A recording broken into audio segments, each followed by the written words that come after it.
Welcome to the BS and Beer Show. We have been off for a couple of weeks and it's now back at it. And what better way to kick it off than to leave the BS aside and talk about beer tonight? So BS stands for Building Science.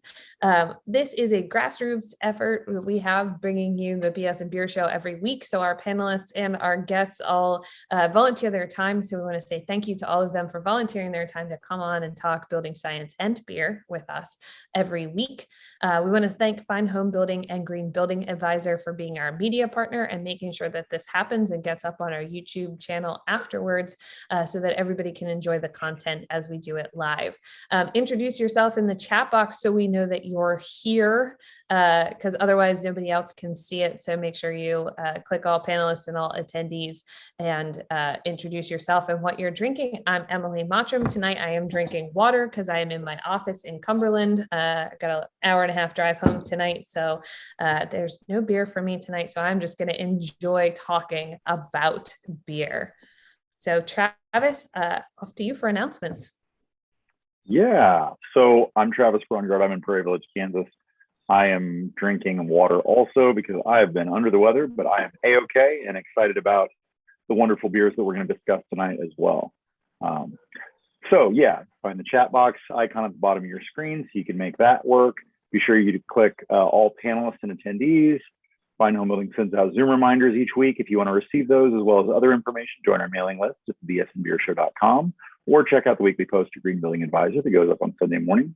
The video recording of tonight's show will be available at Green Building Advisor, and all past shows can be found on YouTube and through the link at thebsandbeershow.com.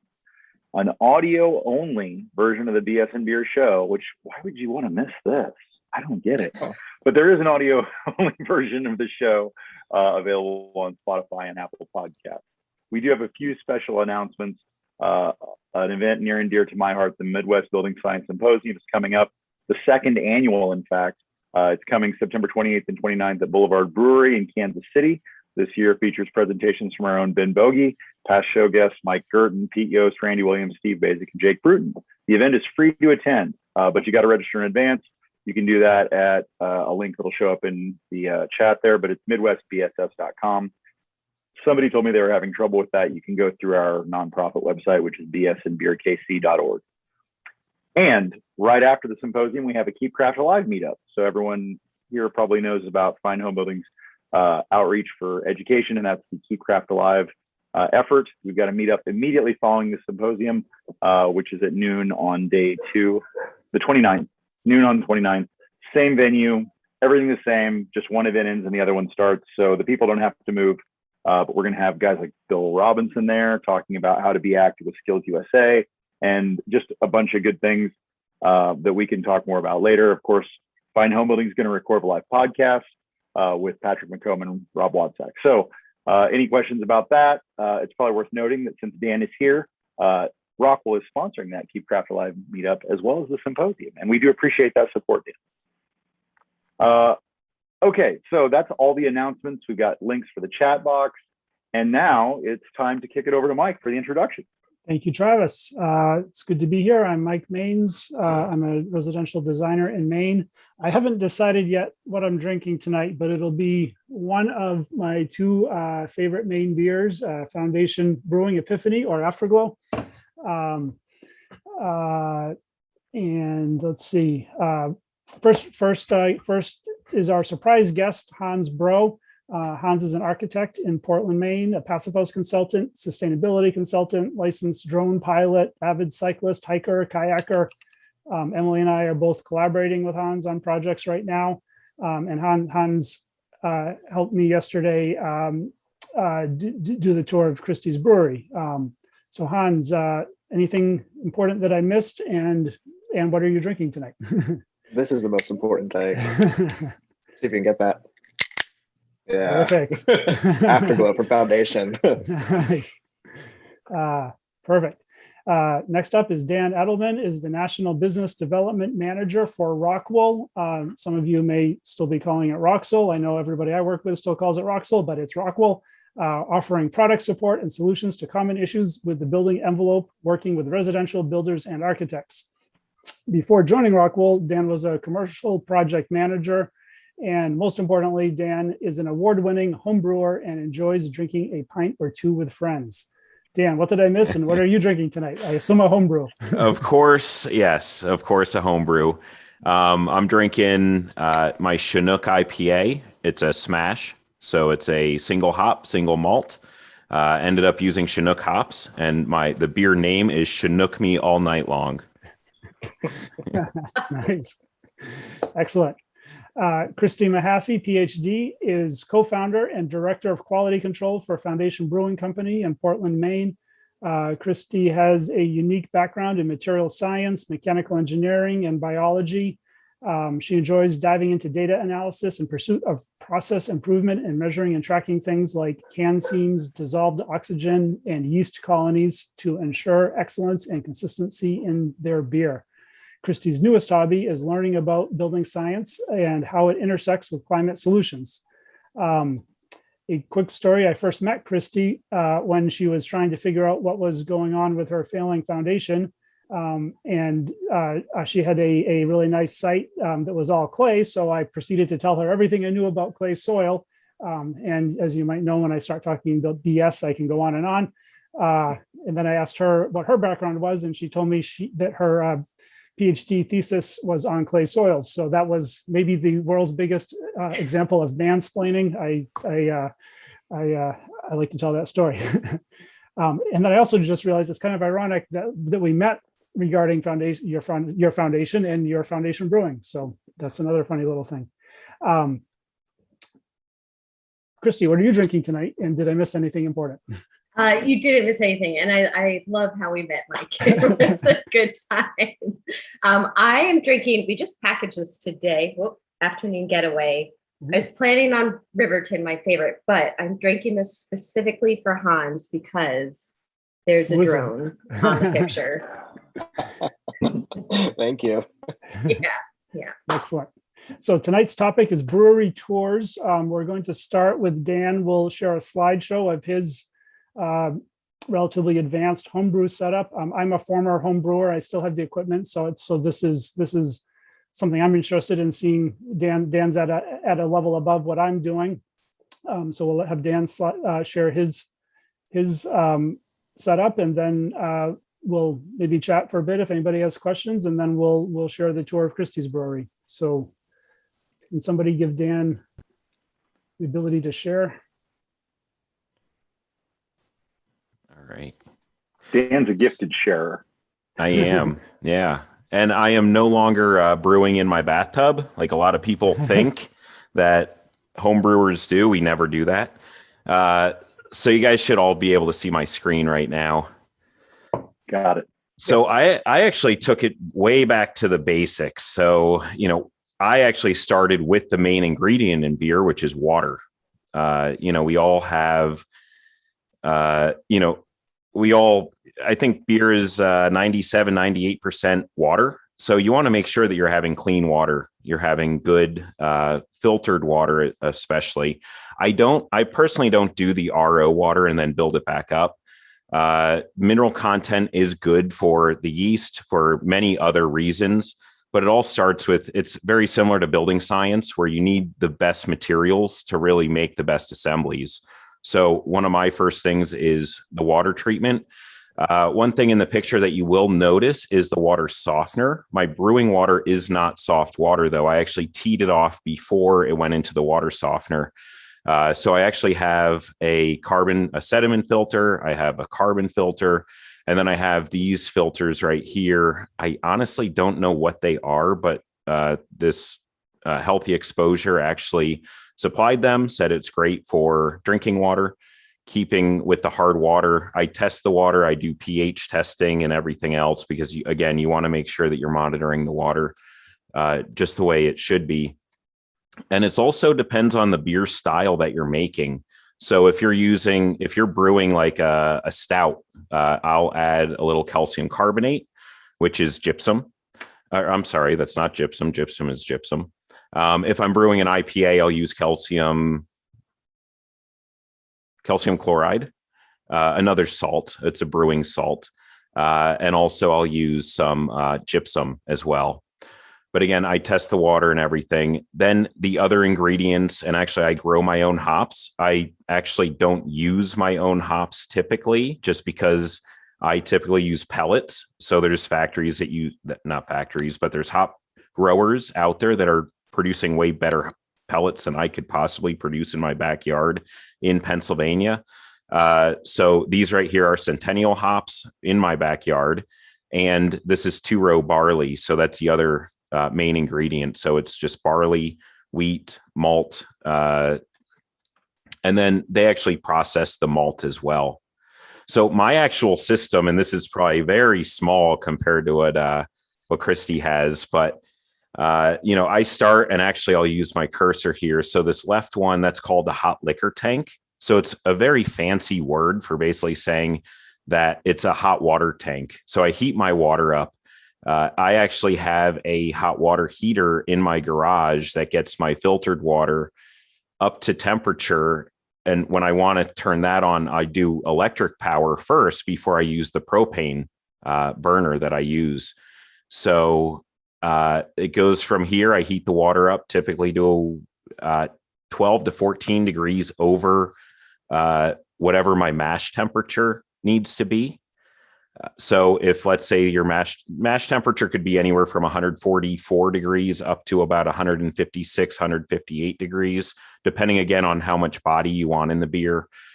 Basically, you have all these chains of glucose, and that's basically or maltose, and that's going to be broken down a lot easier by the yeast on the lower the temperature of your mash water. So let's say I'm brewing this beer right here, my IPA. I'll typically mash around 148 degrees, 150 degrees. If it is a lower alcohol beer, I'll actually mash higher just to increase the body of that lower alcohol beer. And then next it goes into what my mash tun is, which also uses continuous insulation. It's continuous, so it goes all the way around the outside. And this is also somewhat airtight as well. So it really helps with the, holding that temperature for an hour. So I basically do my mash for about an hour long. And then after that, I have a pump and it goes into my boil kettle. And I typically, do 10-gallon batches. So I'll fill the kettle up to about 11 to 12 gallons because I'm going to have boil off. So when you are boiling, you don't necessarily need to really overboil or anything like that because you don't want the evaporation too much to occur. When you're using different grains, and again, I could go on for hours about this, but when you're using Pilsner malt or a traditional Pilsner beer, you actually want to boil for 90 minutes because there's something naturally occurring called SMS that turns into TTD, THD, something like that. But it's basically an off flavor that tastes like Cheerios. So if you've ever had a Pilsner that tastes like Cheerios, it's probably because they didn't boil the wort long enough. By the way, it's called wort, WORT, before it's considered beer. Basically, as soon as you dump that yeast into the wort, then it's considered beer. So then the whirlpool, after the end of 60 minutes or 90 minutes, I'm adding hops throughout this whole time. Then I do a whirlpool, and I had to drill this hole into the side of this very expensive brew kettle. At least for a home brewer, it's very expensive.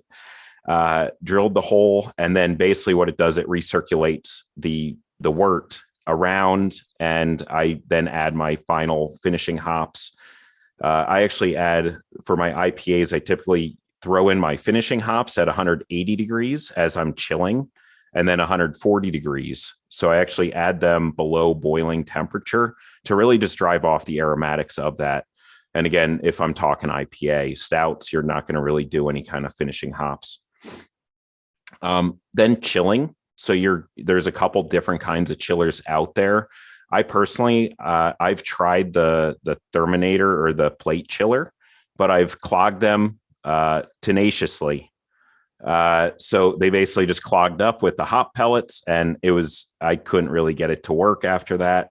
I don't really like screening. I don't bag anything, my hops or anything. I just dump everything right in. So I use an immersion chiller. And very similar is an HRV or ERV unit where it's actually taking the intake air and basically chilling your air or warming your air depending on the season. And then there's fermentation, there's yeast and temperature. The fermentation, it depends again on the ABV, on the alcohol content, on the temperature. There's a lot on the yeast strain. It depends on what yeast strain that you're actually using. Some will go off like fireworks and literally be like fireworks in my basement and typically stain the ceiling. If it's a very high ABV beer with very high temperature, I have stains on my basement to prove it. And then you also can add, like I just did one, I did a cask beer of my IPA Chinook, my Chinook hop IPA. I actually added 4 pounds of mangoes into a cask. And I'll kind of talk about what that is. This is actually for my 35th birthday. So this was about 7 years ago. So I look a little younger and trimmer and meaner. So that's basically a cask. So this is like the traditional vessel of serving beer in Great Britain. It's gravity fed. It's going to change over time. This one, I need to drink, not me personally, but you need to actually drink this entire vessel in one sitting. Otherwise, it's going to be flat and warm beer, and nobody wants flat or warm beer. But that's basically what I had the mango. That was the first time I did that recipe. And then the other options is you could keg or you could bottle. And with bottling and a homebrew level, you're not forced carbonating like you are at a production level. So I actually, my brewery name is Jew Brew Funky Farm Brewery. And that was a Smile of Fortune label. I am part of the faith, so I'm able to use the jokes, like if you know Seinfeld. Or you could keg. So that's another one. I have a kegerator down in the basement, and that's where I poured these pints from right here. And I rotate, I brew all different beer styles. I've done sour beers. I've done many, many different beer styles that are out there. And of course, it's not a homebrew discussion without a quote from Charlie Papazian. He's like the founder of home brewing. And one of his famous sayings was, relax, don't worry, and have a home brew. So cheers to everybody. Thank you. Cheers. Thanks, Dan. That was great. Yeah, that's definitely a level above what I was doing. Like I have the immersion chiller and a plate chiller I've never used in the same, but it's just that's a little more advanced. Well, one question I've always had, because I haven't gone to all grain brewing yet, is the plastic mash tun, the igloo cooler. Is there any concern about running hot water through that? Like any concern about leaching BPA or anything out of it? So 10 years ago, I was not thinking that. There are stainless steel versions of them, but on a cost budget, I'm not too concerned. I think that they're BPA free, the igloo coolers, even at temperature. But again, I'm not an expert on that. Yep. And another question. I mean, I sort of know the answer, but you said you add hops throughout the brew time. Why would you add hops throughout and not just all at the beginning or all at the end? So you typically, during your boil, your 60-minute boil, the bittering hops are going to be put in at the very beginning of the boil. So you're just going to really get the bitterness from them. And I know a lot of the more modern styles of beers typically are more aromatic and flavorful. So you're going to add those later on in the boil where you're just pulling out the aromatics. But it's just like boiling anything. You lose flavor. It's like boiling vegetables, same kind of thing. Right. Fun fact about hops is it actually has the highest content of estrogen than any other vegetable or vegetal matter on the planet. No kidding. Wow. And could you make beer without any hops at all? So technically it's not considered beer. It's called malt beverage if it does not have malt or barley and hops. But there are old styles. One is called a gruit. And that is basically, and I think Earth Eagle Brewing in Portsmouth, New Hampshire is a really good one and probably a phenomenal gruit, or probably I've been there before. But they actually use pine tips, I want to say, and other spices to add the bitterness, because the whole point of hops is to counterbalance the malt, the sweet malt. Right. Because the malt would just be, you just be drinking sweet alcoholic water, which may appeal to some people, but that's not the point of beer. Yeah, you really need something very quaffable. Yeah. Excellent. Anybody else have anybody else on the panel have questions? And then we'll take audience questions after the next segment. When are you gonna make me a gluten-free version? I make cider too. So I do cider. Pennsylvania, I tried growing my own apples, but the trees are just not growing very quickly. So excellent. Well, if you want to unshare your screen, Dan, we'll go to Christie's tour. So just a couple of qualifications. We were sort of aiming for like a 20-minute tour, but it was way too interesting, so it went long.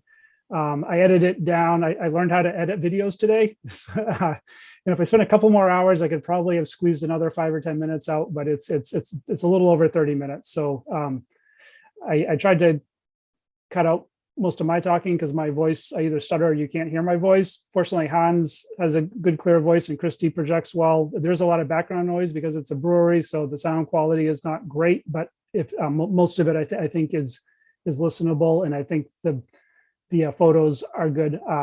Hans was our drone pilot for the intro sequence, and then also the video recorder for the thing. But just it was all very low tech iPhone, no proper microphones or anything. So it's a homebrew sort of approach to videography. But I hope you'll enjoy it.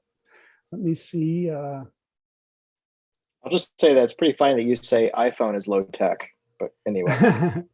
Right. That's a good point.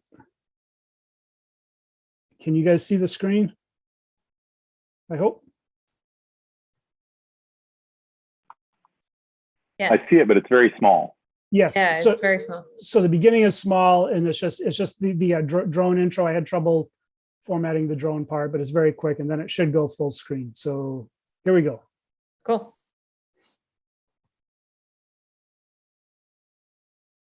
The quality does get better.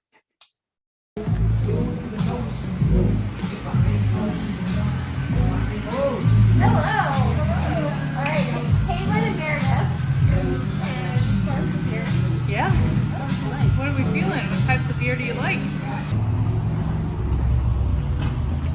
Tank washer. And if you come through here, this is where we stage our raw materials. We have 55-pound bags of malt. We use 2-row as a base malt for a lot of our beers. And then we have a lot of other pallets stored off-site at another warehouse. So this is staging for this week's brew. With the malt, do you order it like unroasted, or do you have like different roasting levels or different types of malt, or how does that work? Yeah, that's a great question. So it depends on the beer that we're making. So darker beers tend to have more roasted malt.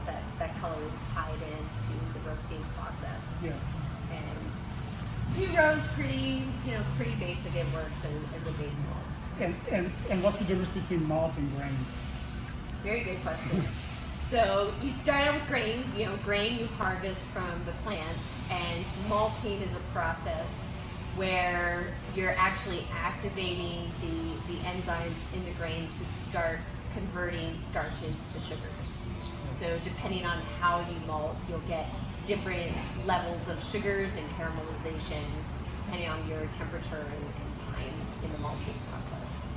Right. And is it always barley, or do you use other grains as well? We do use other grains. So barley is the traditional base for beer, but we do also use malted oats and malted wheat. And you can malt all kinds of grains. Yeah. And with the kegs, that's for distribution. Like you don't use the kegs as part of the brewing process. The kegs are how you ship it to your stores. That's right. Or in cans. So like the kegs go to restaurants and bars and things like that. Exactly. Okay. And parties, right? And parties. Yeah. And parties, yeah. Don't forget the parties. But yeah, mostly bars and restaurants. And through COVID, vast majority went out as cans. Okay. Because the social gatherings were. What's in the Christopher Walken? Oh. In the Christopher Walken. Yeah, we try to conserve our energy. Turn your light on. So in our walk-in cooler, this is where we store all of our hops. They are pelletized, mostly coming from the Pacific Northwest, but we also have some some from Australia, New Zealand, some Pacific hops. Yeah, it's too bad on the video you can't smell it in here. It smells delicious. Smells really good. Yeah. Can you just like what are hops? Just what's a quick description of what are hops? It's a plant. Oh yeah, so it's a plant. It grows on a vine, and it's the flowers that you harvest, dry, and pelletize. And through we actually went out. Should we go back up? Yes, we will get to the building science of fans and. And we have fans and compressors everywhere. Lots of science. Yeah, so we got to go out during hop harvest, which in the Pacific Northwest is around this time of year, and go through. They have these big equipment that just pulls it right off the vines, and they harvest it on site. And the idea is to get them dried and packaged as quickly as possible because oxidation just destroys the flavor. So as fresh as possible. As fresh as possible. Yeah. And they really are. When you bust open a new bag, the aroma is just incredible. And we've adapted our recipes so that we don't have half-used bags sitting around. I'd much rather use an extra 10 pounds of hops that maybe doesn't really need to be in the recipe, but give it that extra burst and not have it sitting around potentially oxidizing. It's careful. So we have the malt and the hops. What's the next step in the process? Yeah, so next step, we actually take our malt, they go right into this hopper, and it goes through a flex auger over to the brew house. So we'll go to the brew house next. So it goes through the bottom of this. Yeah, and so it funnels through here. Yeah. And then right through that PVC. Right it's through really there. high tech. Okay. You can see it's dusty. This is all malt dust. Our brewers have to wear a dust mask when they're in this process.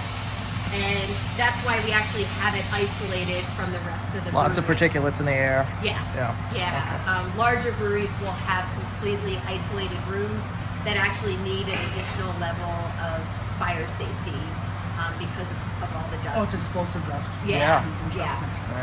So poor indoor air quality again. We're in air quality right here. But people wear masks. Fortunately, it's a very leaky. So where does it come in from the other room? Yeah, so that comes Okay. in right up through here.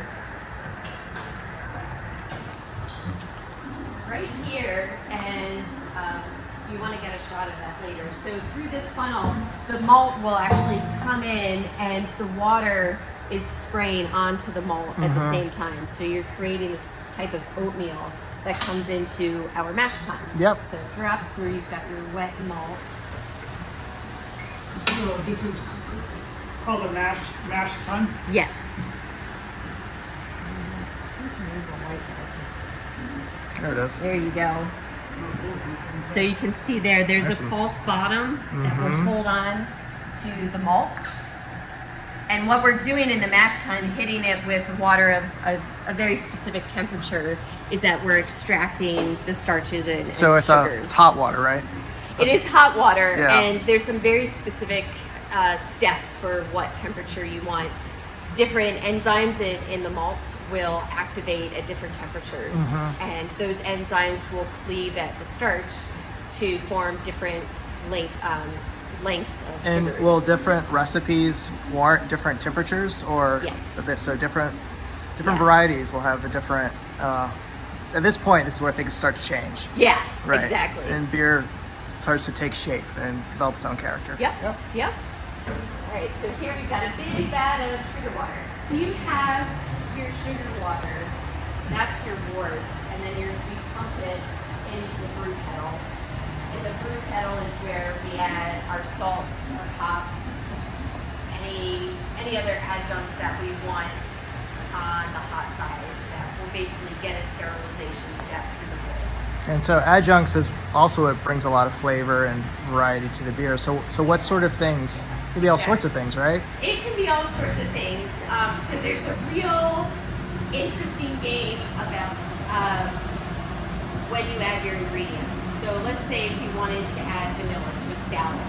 If we add it cold side, we need to make sure that the vanilla isn't introducing any bacteria or other microcontaminants. So we can do that by pressure cooking. Depending on the source, we can get an aseptic. Or if we want to just make sure it's the boil step, we can put it in here.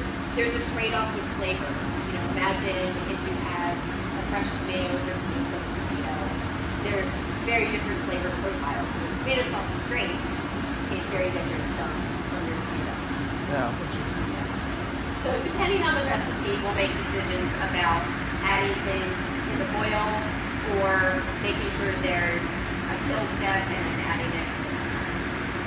And timing matters, right? Timing matters. It does, yeah. And so, for example, if you're steeping tea and you leave that tea bag in for a while, it gets really bitter. You get different flavors. If you do that with your hops and you put them in early, you're going to extract more bitterness. If you add them late in the process, you'll get more of those aromatic compounds. Cool. Not much to see. It's a big stainless.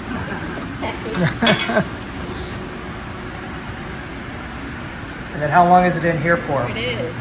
It really depends on the recipe. It's a lot of variety. Yep. Is this equipment a special type of stainless? This is 304. So 304 stainless is pretty standard for the food and beverage industry. If you go up to 316, that adds some additional protection against fluorides, for example, salt. But we don't have to worry about that too much with our processes.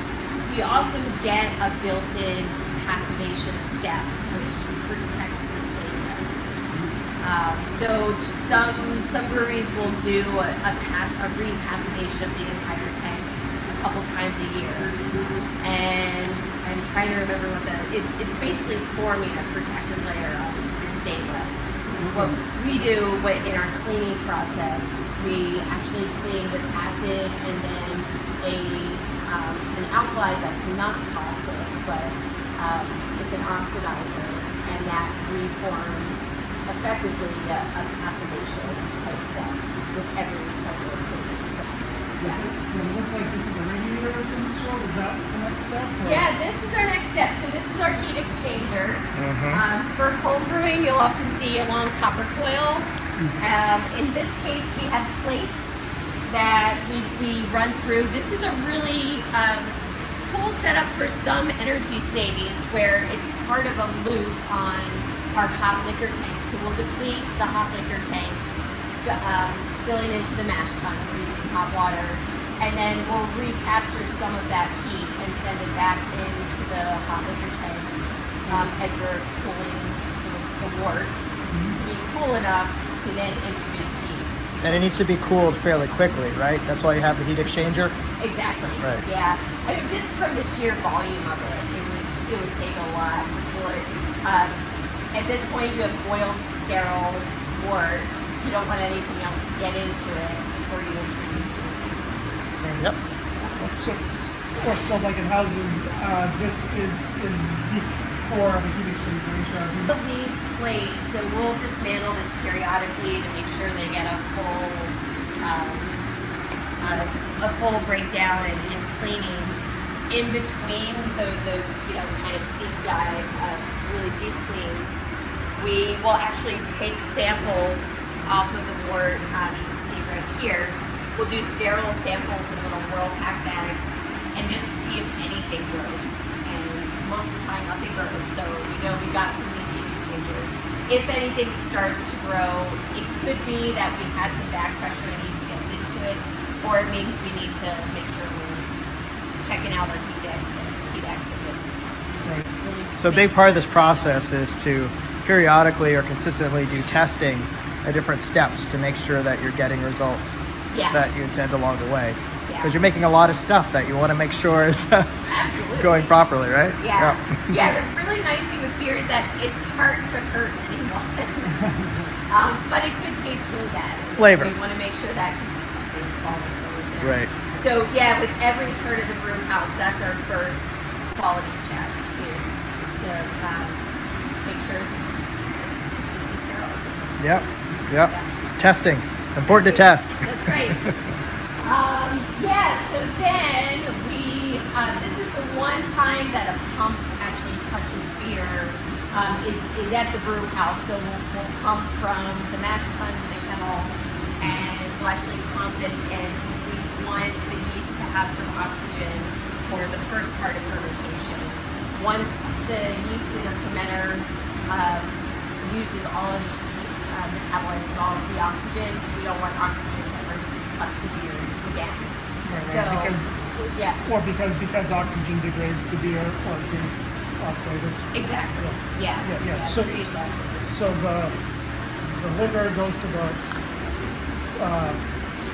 wort kettle and then into the chiller and then over to the fermenters. And these are four giant fermenters. Like I use a 5-gallon bucket. These are Yes. you don't need a 5-gallon bucket. Yeah. So we started with 2 30-barrel fermenters when we first opened.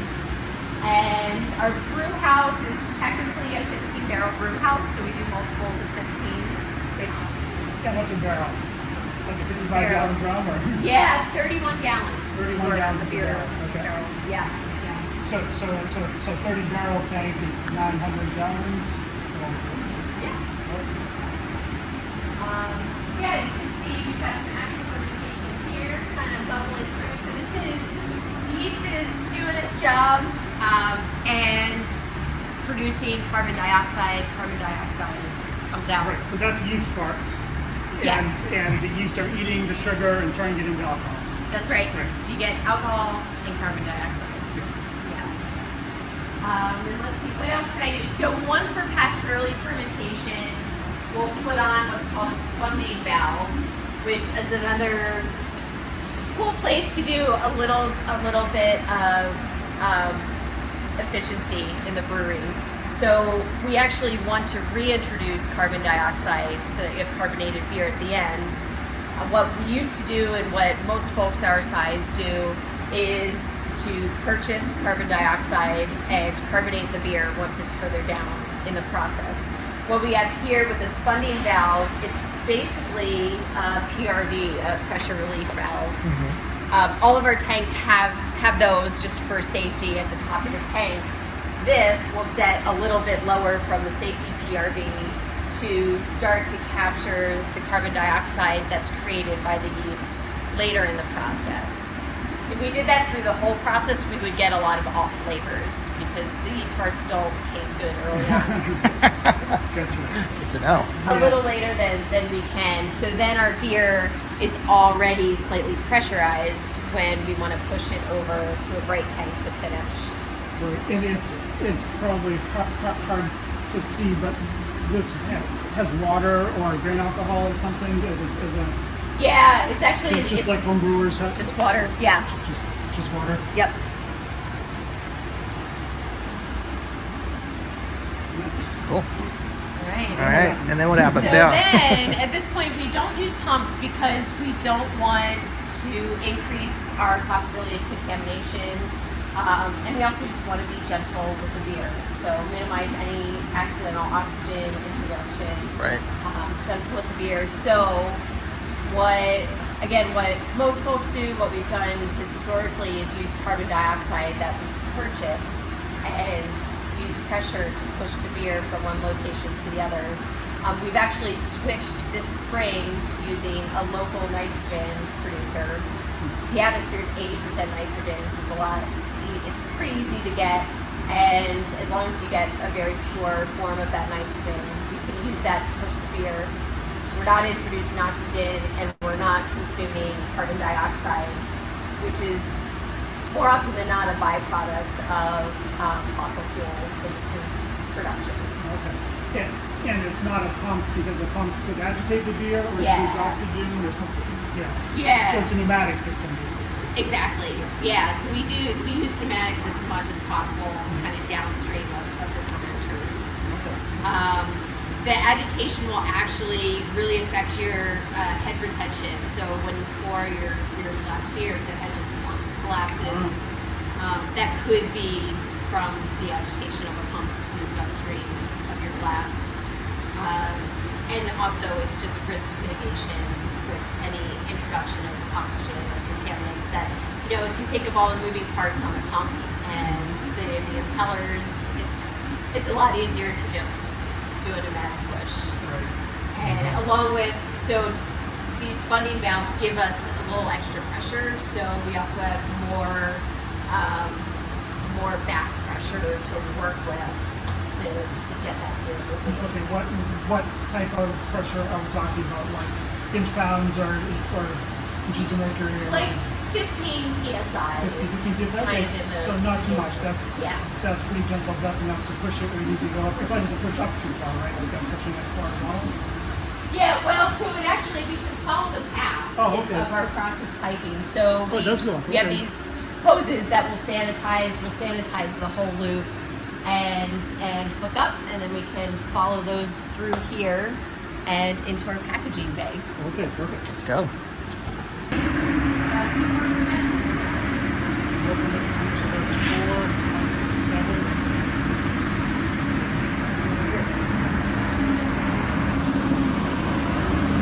We have folks well trained around the lights.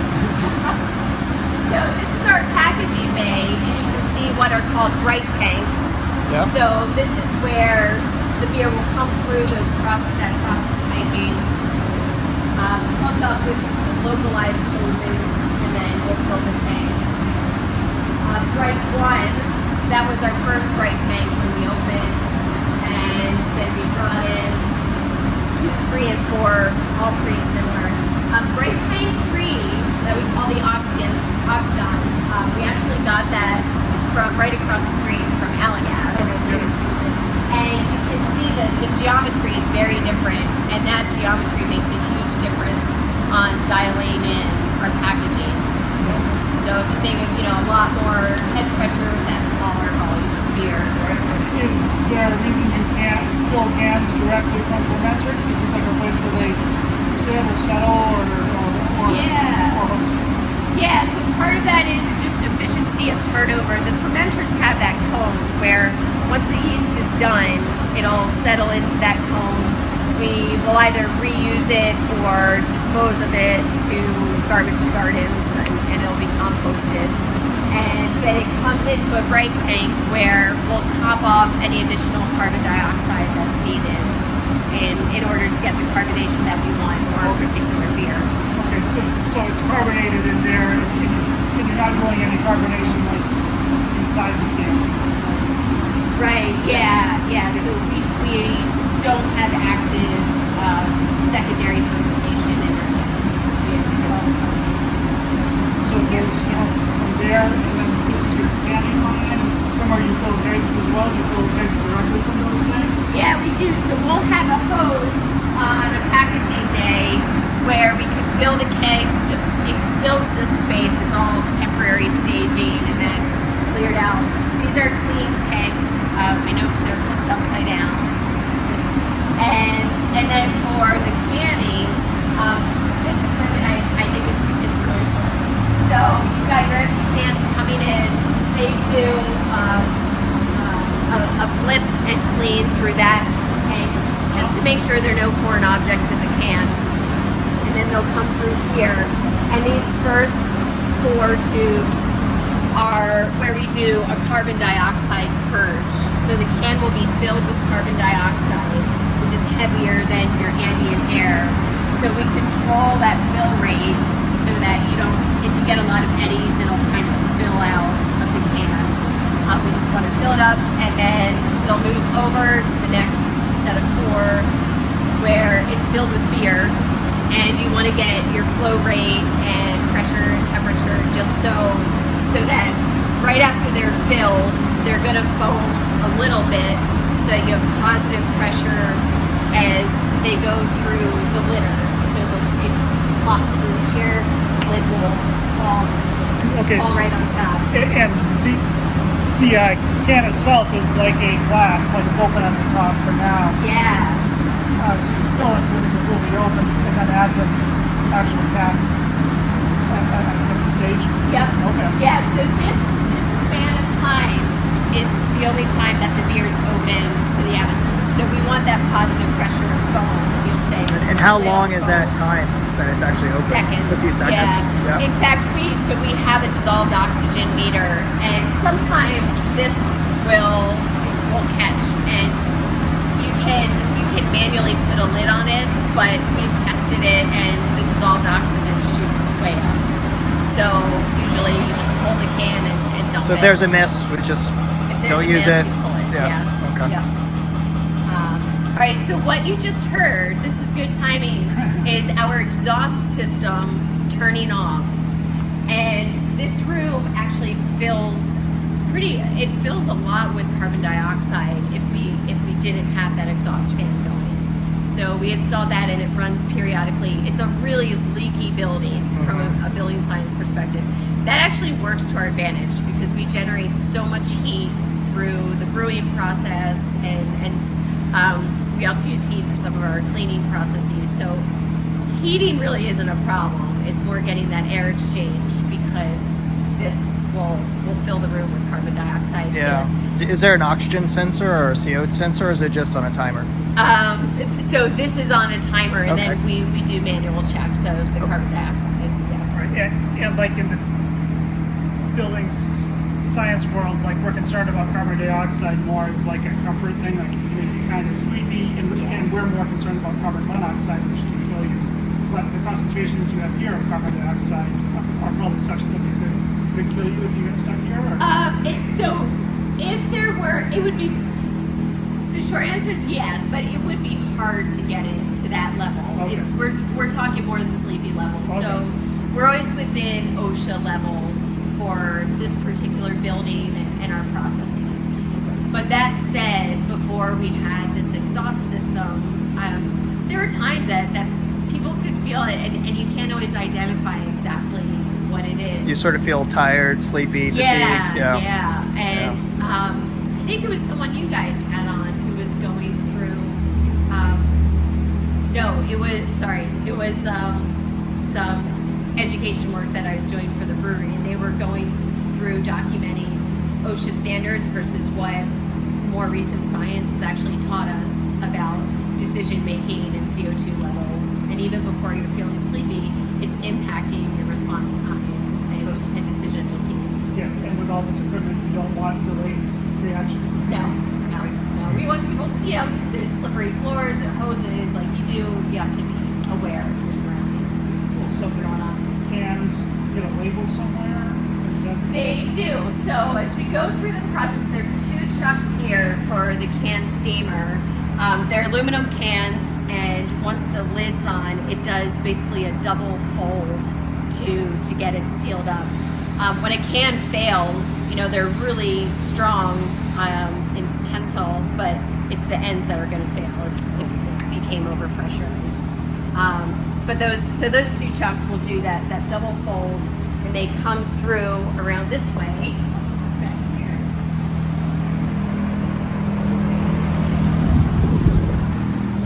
Right, because they're foaming over, they're now covered in beer on the outside, so they get a little spray, a nice little rinse, and a dry, and then they come through here, and this is the equipment for adding a label, which unfortunately we don't have any labels on right now, but we have a label, and this ribbon is for our date coder. So there'll be a spool here, Yeah. and that's where the labels come from? Yep. Okay. Yeah, so it spools right through.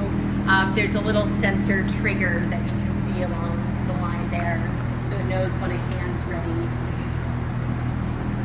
So no one's doing this manually? No. The machine does it for you? No.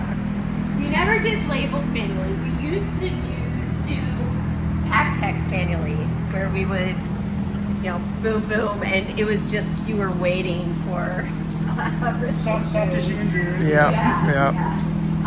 So the pack tecker is awesome. That was a game changer. So it comes through, punches it right on, and then hangs out here, and we do manually fill the boxes. So during the process, you have a couple hands here moving cans into boxes. So yep. typically Okay. we've got an operator there. Once everything's dialed in, that person can manage refilling the labels and the various pieces. It's helpful to have one more person here just getting the cases over to the pallet. It can be done by one person, and you get your steps in for the day to burn a lot of calories. So typically we've got 2 people working on it. Cool. Cool.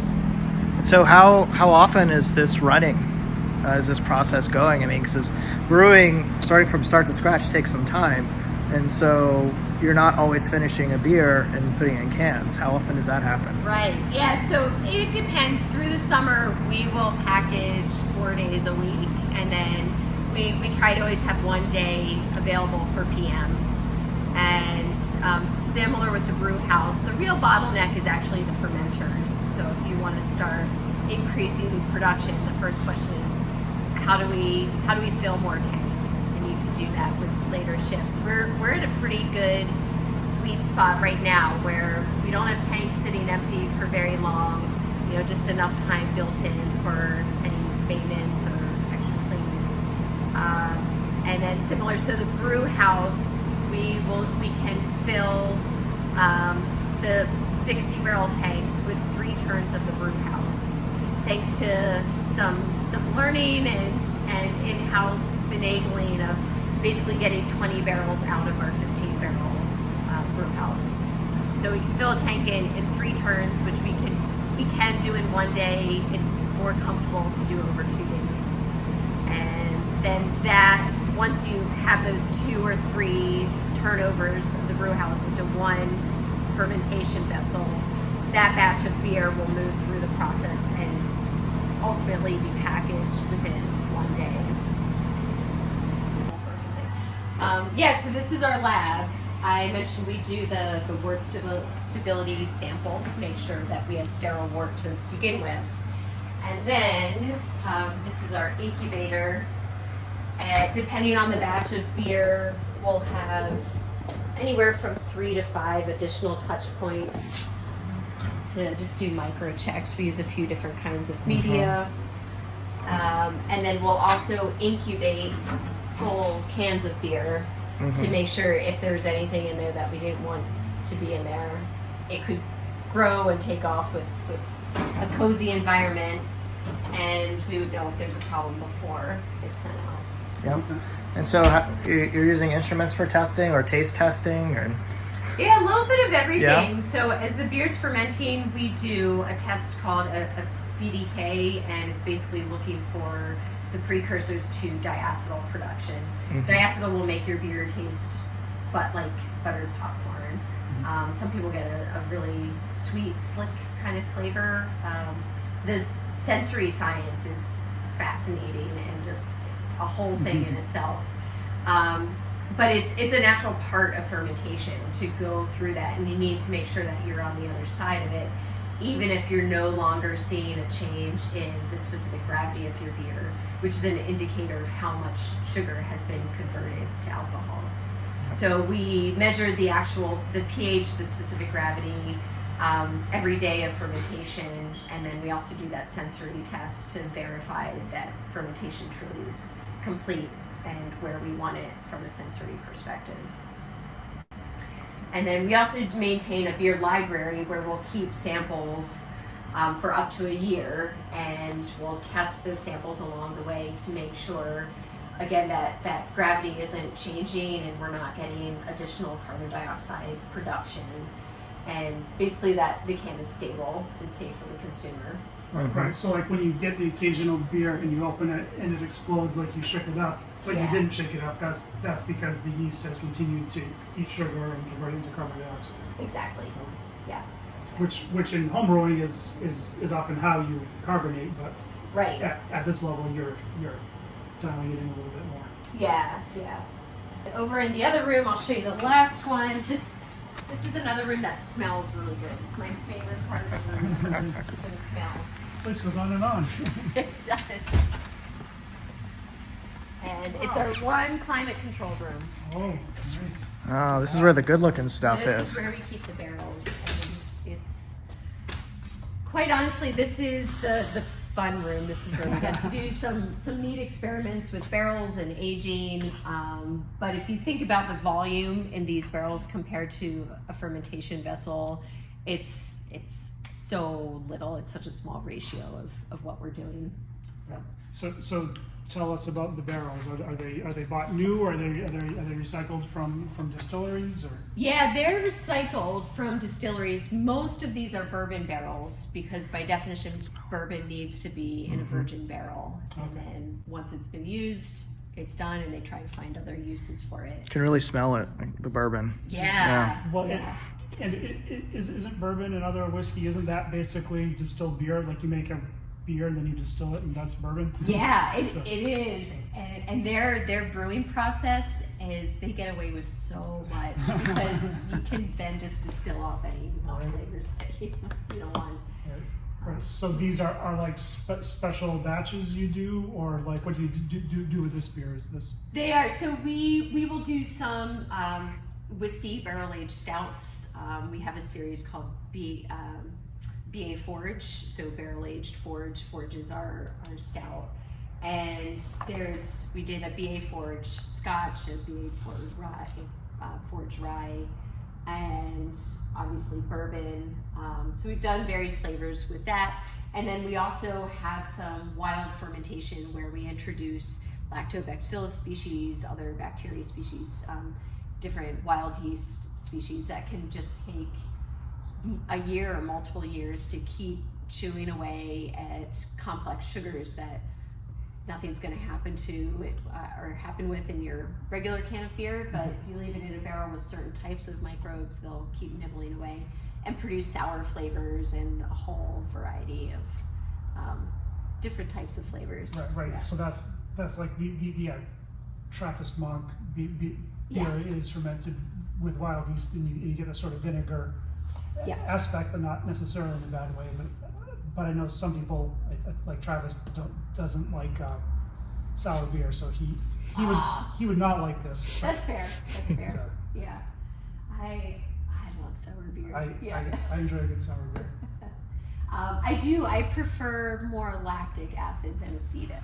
If you get too much acetic acid and the vinegar, it's strong. I'm good. Yeah, I'll set there. Yeah. Or speaking of lactic acid, makes you think of lactose. Do you add lactose into your beers, or other additives to give like creamy flavors or things like that? Yeah, that's a great question. So we did start adding lactose to some of our beers. So we have a My Jam series, and they're fruited sour beers.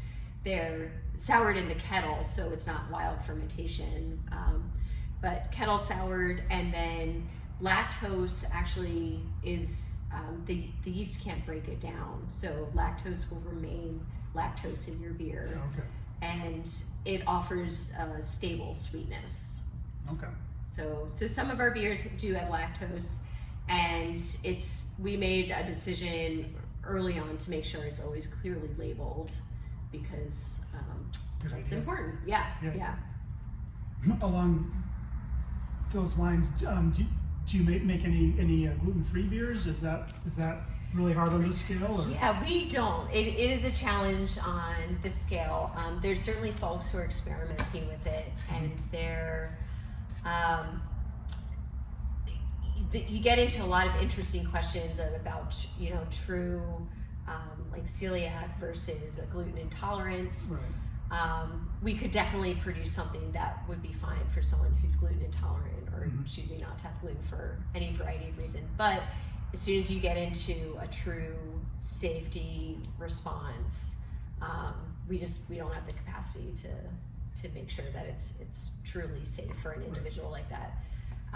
And having a kid with a severe allergy, that's really, it should be important to everyone, but it's front of mind that you have to be very clear about communicating what you can and can't do in a facility for safety.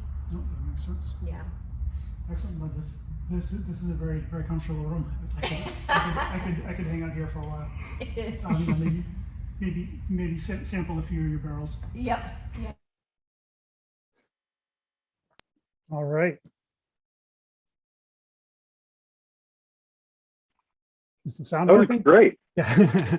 Yeah, sorry, I was like trying it. to move the chat window so I could unmute myself. I'm definitely taking you up on the offer to do a tour because now I want to go stand in that room too. All It right. all smells so great in there too. Yeah. And yeah, we do have seltzer on site. So for any gluten-free. Hard seltzer. Yeah. So that's fermented dextrose, correct? Corn sugar. Yeah. Okay. Yeah. My priming sugar. Yes. Yeah, pretty much. Yeah, we're having fun with that, but not packaging it because there's the way we want it to taste, it wouldn't be stable in a can. I was in Side by Each in Auburn, which is another brewery up here in Maine, and had asked about gluten-free beer, and they told me the same thing that you said in the video, which they do make a couple that are really low in gluten that, you know, if you didn't have celiacs, you could probably do okay with. And I thought that was really interesting because I just thought most of it was really high in gluten. And so thanks for giving that some more explanation because I think people appreciate that for sure. Yeah.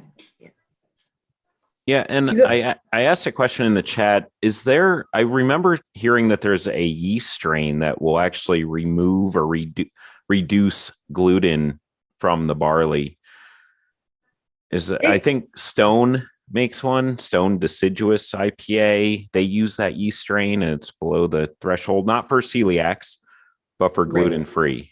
Right. Yeah. So I can't speak to absolute knowledge on that. I do know there's been some really interesting yeast genetic engineering to work on stuff like that. Yeah.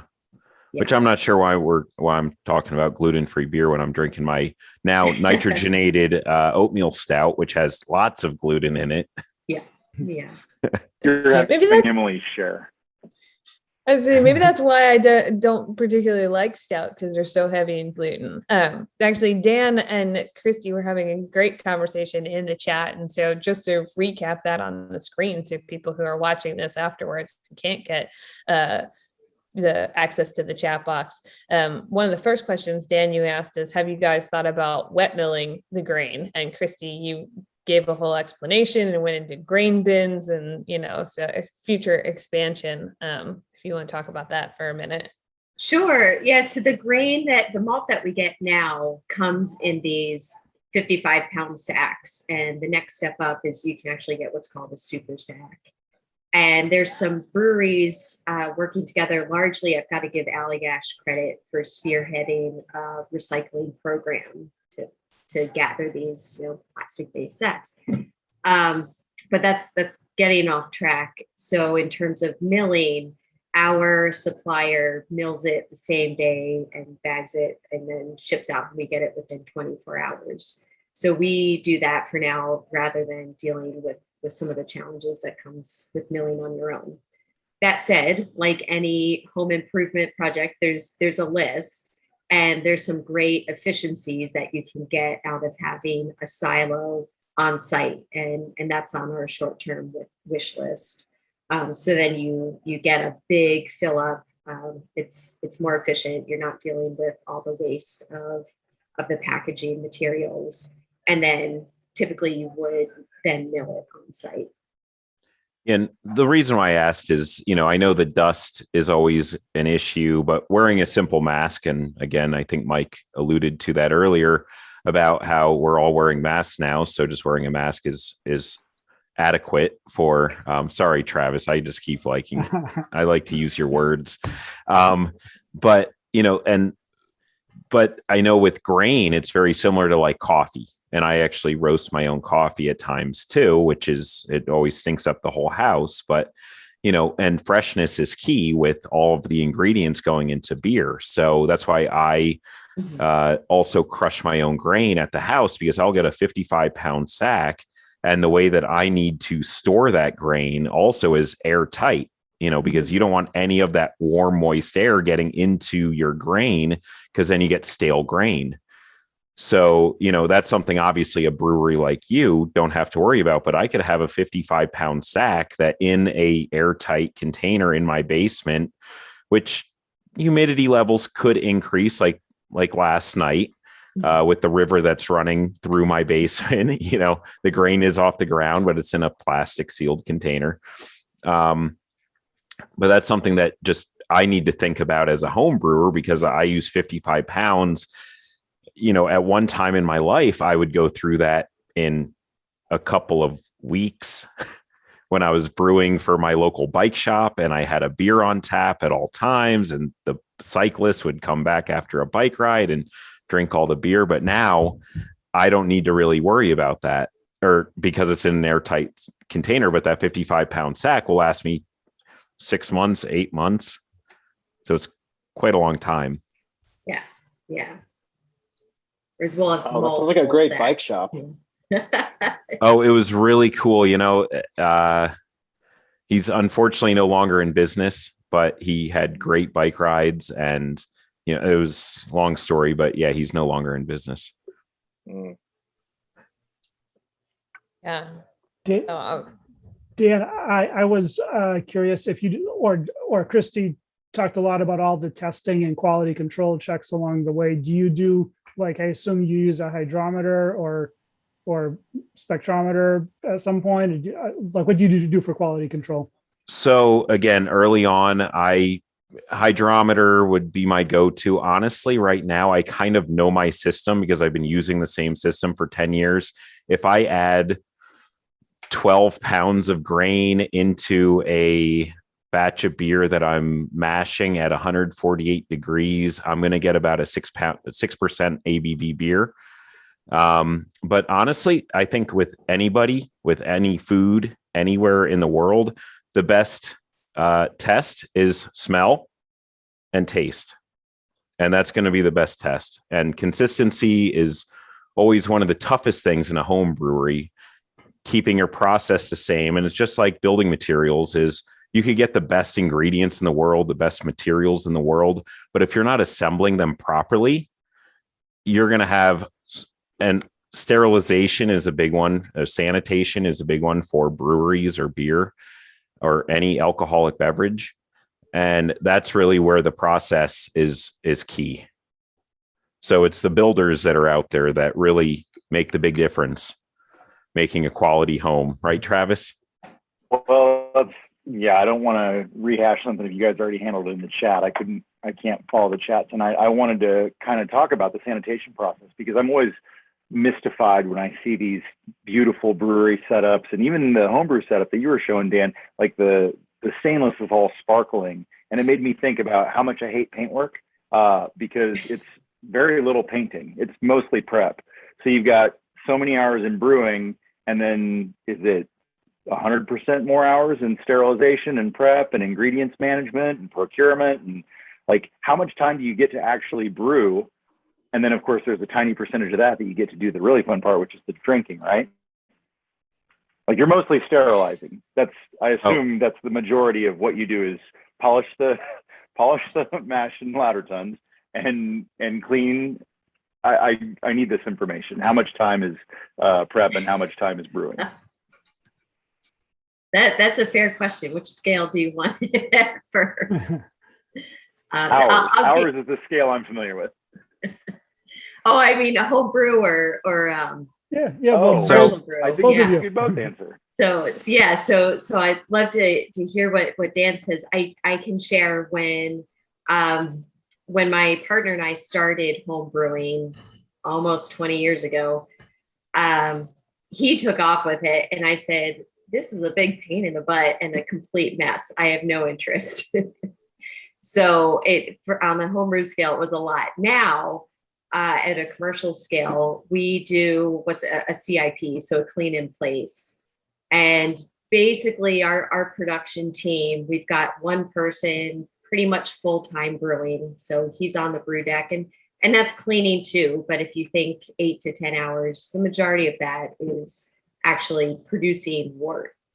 And then we have another full-time person who does a lot of tank cleaning, and it's moving pumps and hoses around for that clean in place system and sanitize in place. And then another person who's packaging pretty much full-time and cleaning kegs. And then Joel, my partner, he does a lot of the ordering. I think he misses the brew deck, so he still tries to take some shifts, but the procurement is a lot. And it's, yeah. So I don't know what that gives you for ratio, maybe 50-50 production to all the other crap. And that's not including the quality stuff that I do. And Travis, at a homebrew level, typically I give it a good look. And and after that, so impeccable. Maybe I'll wink at it every once in a while. No, really. So I use a product called Star San. I don't know, Mike, you might use Star San, or you might use iodine. That's the other one. The disinfectant or sanitizer, I should say, because sterilize and sanitize, that's also a huge difference between those two. But sanitization is the what we're looking for. And it for me, it also depends on what the beer is. I mean, obviously you always want to be clean. You always want to make sure that your process is clean. Now, when I first started and I was brewing extracts, so I was just getting the syrup basically and dumping that in. I was sanitizing the spoon between times of going into the boil kettle, which now I know boiling wort is sanitized. So no microbes are going to be able to live in anything typically over like 160 degrees, 140 degrees.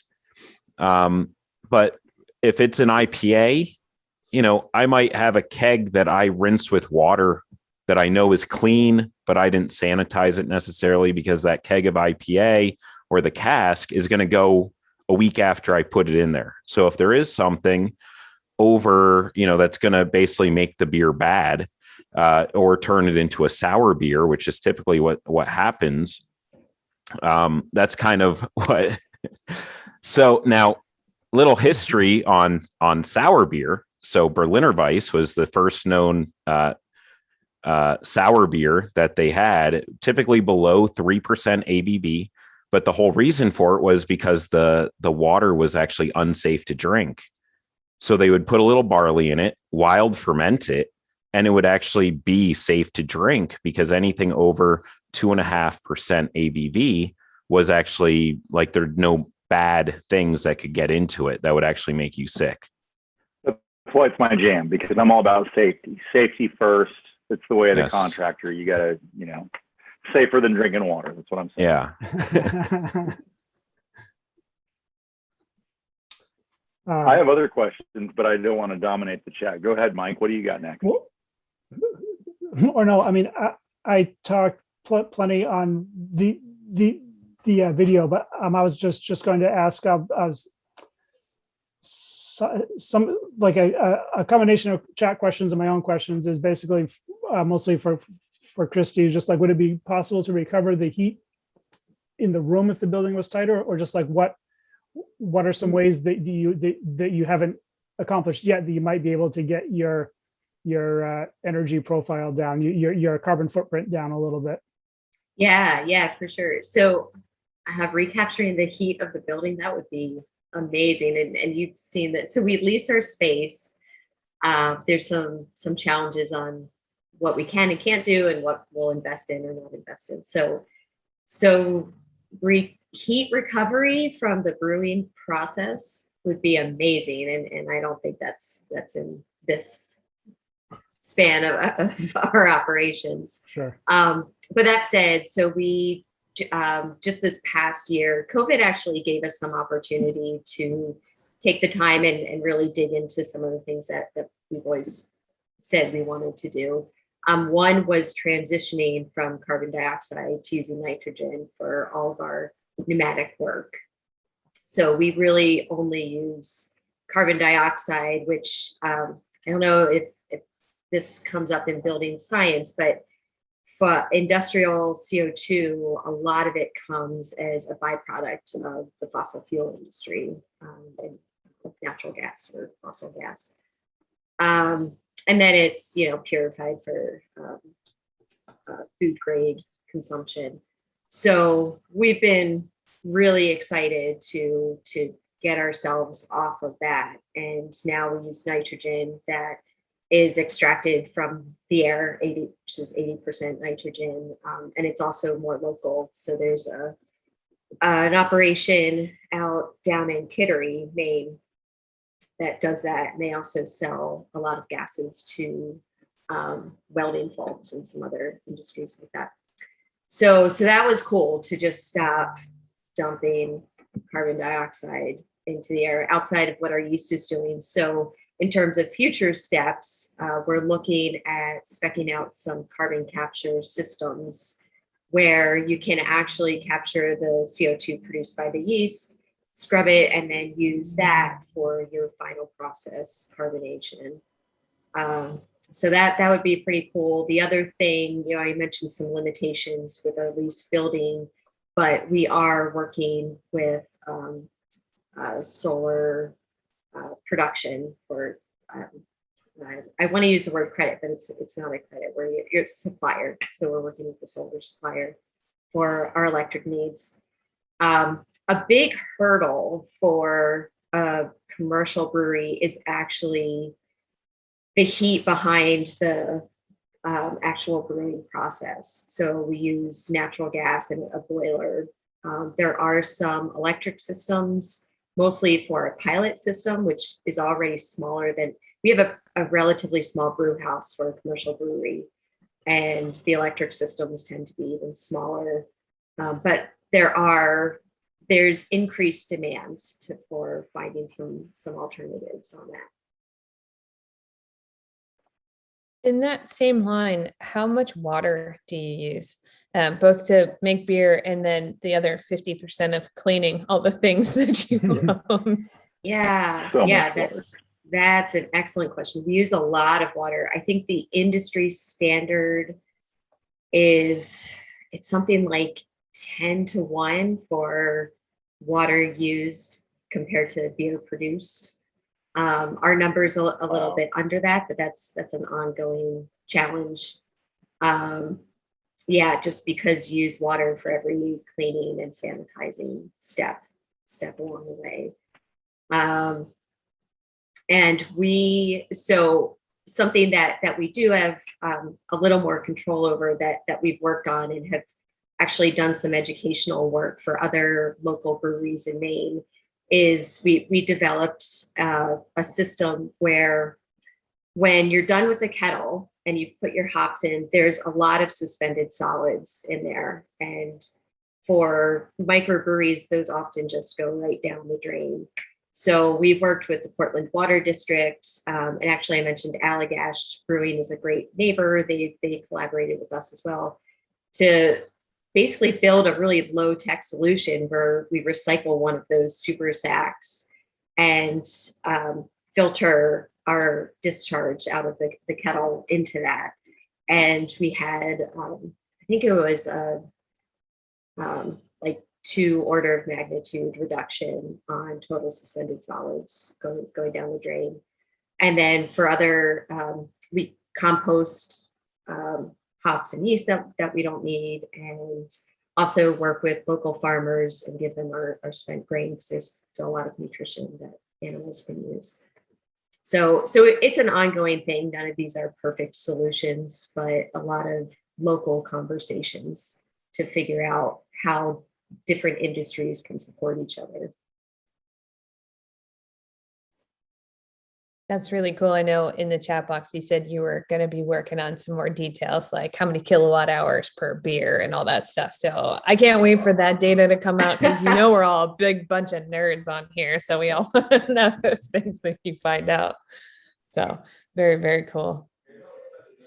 There was some discussion about bubble dynamics. So CO2 versus nitrogen, like Dan mentioned, oatmeal somehow has an effect. So yeah, do you want to Protein.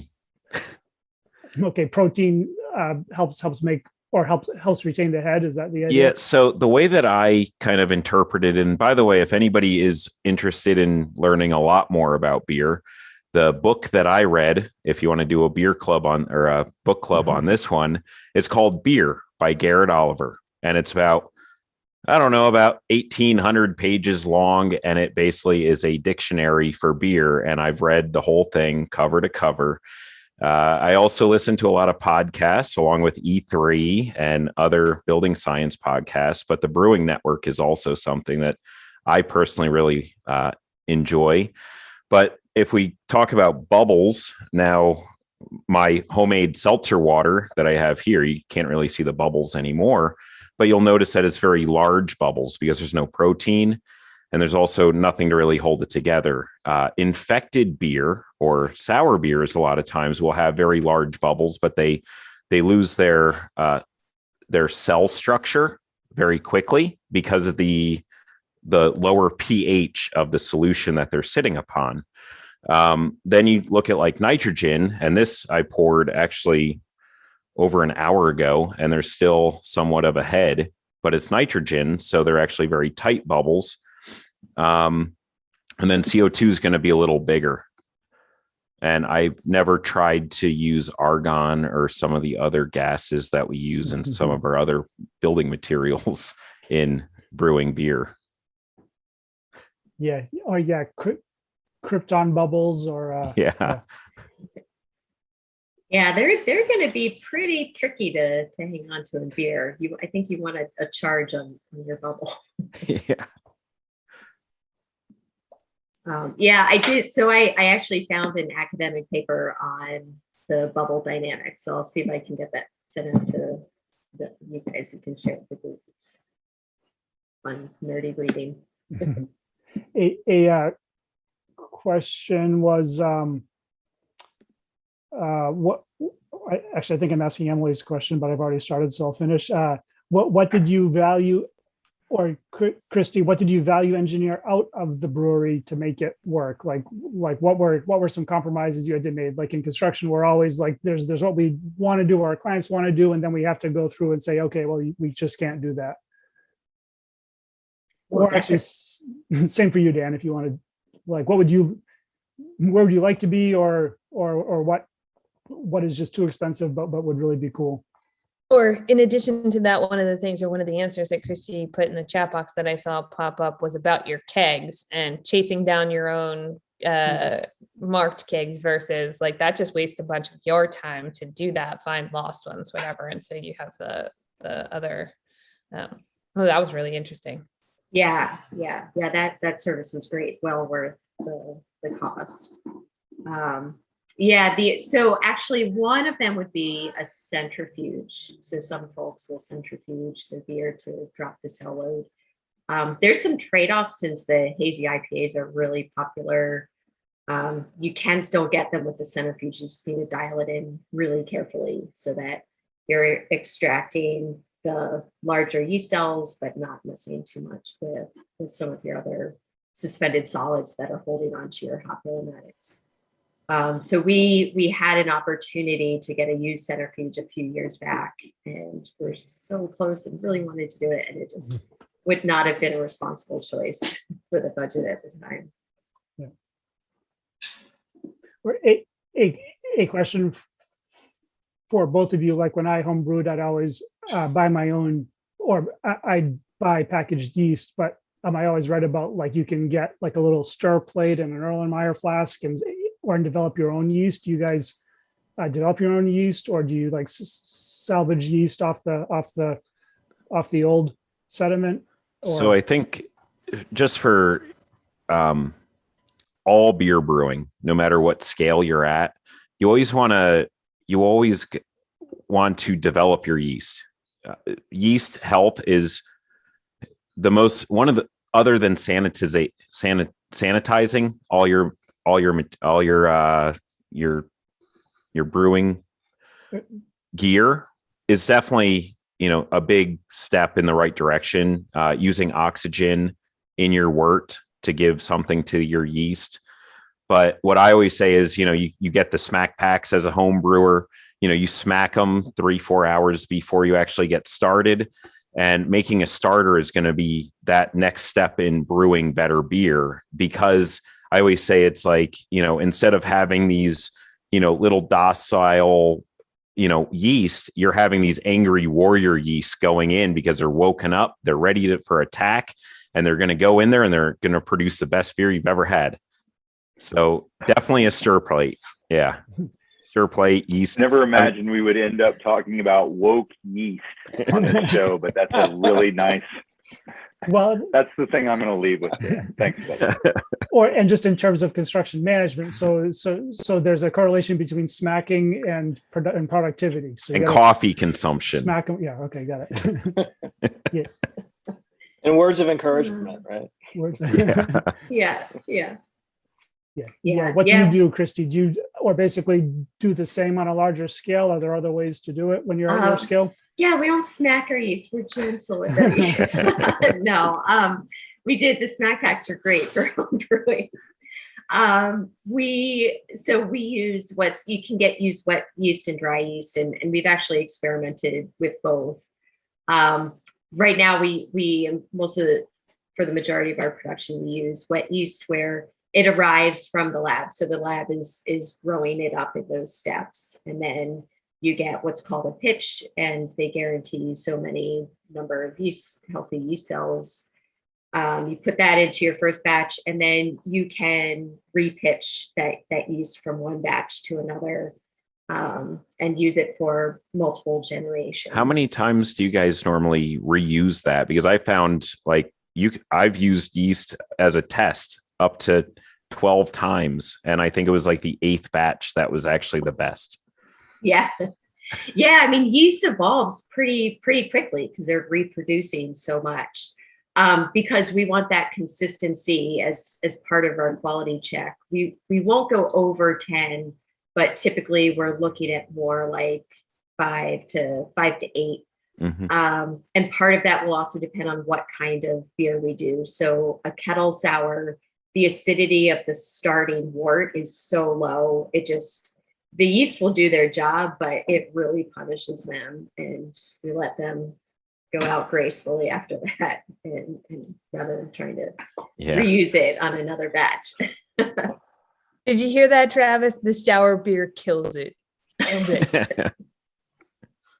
Yeah, I was trying to find a way to turn that around. Yeast rights, I guess, trump my sour enjoyment. It's a tough show for me.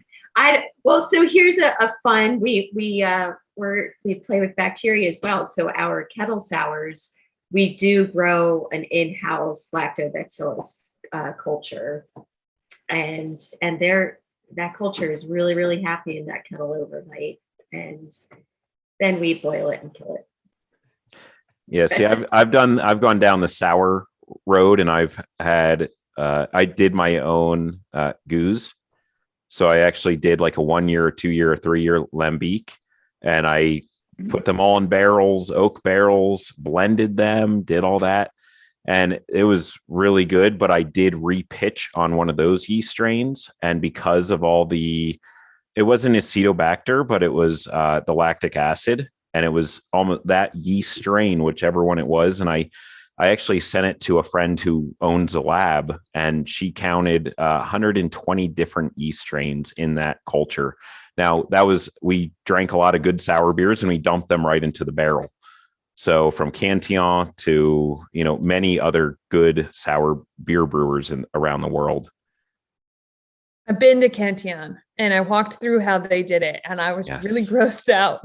Yes, you should be. That's why you don't like sour beers. It is. Maybe I shouldn't have gone there, but I'm also the bearer. Yeah, I'm also the bearer of bad news with that last part, which is that we're at 7:30, and I think we could probably talk beer for even longer. I appreciate both of you coming on, sharing both perspectives from homebrew to a much larger operation. So thank you both for coming on. I think we covered both the BS aspects of beer brewing as well. So I really enjoyed it. So thank you so much for having me. Thank you guys. Was fun. Yeah, thank you guys. Good night.